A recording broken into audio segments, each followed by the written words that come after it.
Pastor Mark Biltz here from Shaddai Ministries. Thank you again so much for watching, and make sure to subscribe and share. Also, please like this video, and we would love to hear your comments. Thanks again for watching. Bye-bye. So let's look at Psalm 107. That is the Thanksgiving Psalm. Verse 1. It says, "Oh, give thanks to the Lord, for he is good, and his mercy endures," just through the Old Testament. Or just through the New Testament. No! His mercy is forever. Okay, look at verse 2 through 6 now. It says, "Because of this, let the redeemed of the Lord say so, whom he has redeemed from the hand of the adversary, gathered them out of the lands from the east and from the west, from the north and from the sea. They wandered in the wilderness, in the desert. They found no city of habitation. Hungry and thirsty, their soul fainted in them. Then they cried to the Lord in their trouble, and he delivered them out of their distresses." Okay? Then, what do we find? Verse 8 through 16. "Let them give thanks to the Lord for his mercy, for his wonderful works to the children of men.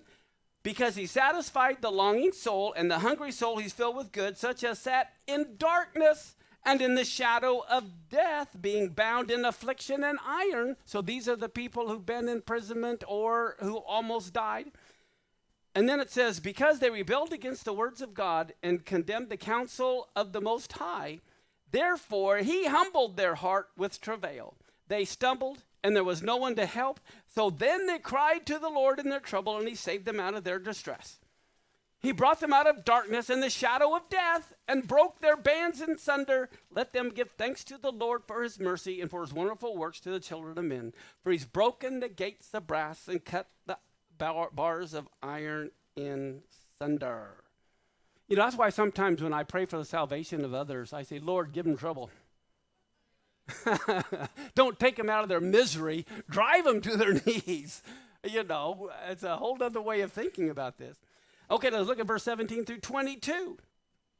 "Crazed because of the way of their transgression and afflicted because of their iniquities, their soul abhorred all manner of food, and they drew near to the gates of death. And then they cried to the Lord in their trouble, and he saves them out of their distress." Look at this. He sent his word. Who's his word? Yeshua. "And he healed them and delivered them from their graves. Let them give thanks to the Lord for his mercy and his wonderful works to the children of men, and let them offer the sacrifices of thanksgiving and declare his works with singing." So you can see where this whole concept of thanksgiving offerings is in these certain circumstances. And then here, look at verse 23 through 32. "They that go down to the sea in ships, that do business in great waters, they saw the works of the Lord and his wonders in the deep. For he commanded," there we go, Thav, command, "and he raised the stormy wind, which lifted up the waves." Can you think of anything in the New Testament, in the Gospels? "They mounted, the waves mounted up to heaven. They went down to the deeps." You can just see these monstrous waves in the ocean. And it says their soul melted away because of trouble. They reeled to and fro and staggered like a drunken man, and all their wisdom was swallowed up. And then they cried to the Lord in their trouble. He brought them out of their distress. He made the storm a calm, so that the waves thereof were still.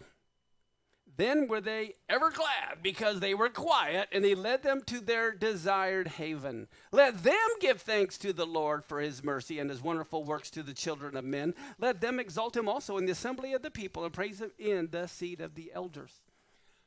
I don't know how many of you heard the story, and I'm old, so I don't remember how long ago, a couple months ago. But there was, you know, with COVID and everything going on, and these ships were trying to come over here. I used to be in the trucking industry for 10 years, okay? And they have these 40-foot containers. You see the 20-foot containers, 40-foot containers. We could put up to 50,000 pounds in each container. Can you imagine one container weighing 50,000 pounds? And then you put thousands or hundreds of containers on a ship. And so we now got this ship holding all of this weight of all these containers. And there's a story of the ship being tossed to and fro, and like 30 containers flew off the ship and landed in the water. Can you imagine? That's why we couldn't get our Snapple here, because one of the containers was full of Snapple. But can you imagine how scary that would be? If that's happening to ships with these heavy containers, where are you going to be? Well, look, it says he brought them out of their distress. He made the storm a calm, so the waves thereof were still. And this is talking about, it says they cried to who? The Lord. That's the Yud Hey Vav Hey. They cry out to the Lord in the storm on the sea, and he makes it a calm. So look what happens in the Gospel of Mark, chapter 4, 35 through 41. Here the same day, even was come, and he said to them, hey, let's pass over to the other side. Now think about this. It's at night. It's dark out there. And when they had sent away the multitude, they took him even as he was in the ship. And there were also with him other little ships. Now, this story is in several of the Gospels, but I love this one the best. And the reason why, they're in a big ship. And it says with them were other little ships. Okay? Now, it says there arose a great storm of wind, and the waves beat into the ship, so it was now full. If their big ship was full, where do you think the little ships are? You can see why they're freaking out. And it says he was in the back part of the ship asleep on a pillow. And they woke him up and said to him, Master, don't you care that we perish? And he got up and rebuked the wind and said to the sea, peace, be still. And the wind ceased, and there was a great calm. And he said to them, why are you so fearful? How is it you have no faith? And they feared exceedingly and said one to another, who was this that even the wind and the sea obey him? There's so much theological, mind-blowing stuff here. First off, have you ever heard of the wind and the sea not obeying God? It is so simple for God to get you out of Egypt. His problem has always been getting Egypt out of you. That's where the problem lies with God. He is the Almighty. He can do anything, but he will not break his free will authorization to you. He gives you a free will. And when this happened, I know he was hoping they would be thinking of this psalm when they gave thanksgiving and realized he is the Lord. That's who this is. But he said they had no faith. Well, no, wait a minute. How many of you know if Jesus is in the boat with them, they believe in Jesus or Yeshua, what does he mean? Faith does not mean an acknowledgement of existence.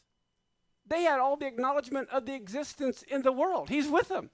It's one thing for us 2,000 years later, but they're in the boat with him. They know he exists. When it says they had no faith, what did that mean? It had nothing to do. The better translation of faith really is trust. That is really what faith is. He said, why can't you trust me that I'm going to take care of it? You're going to see why that's important in just a minute. Okay, let's go to Psalm 50 for a minute. Verse 23. It says, whoever offers the sacrifice of thanksgiving does what?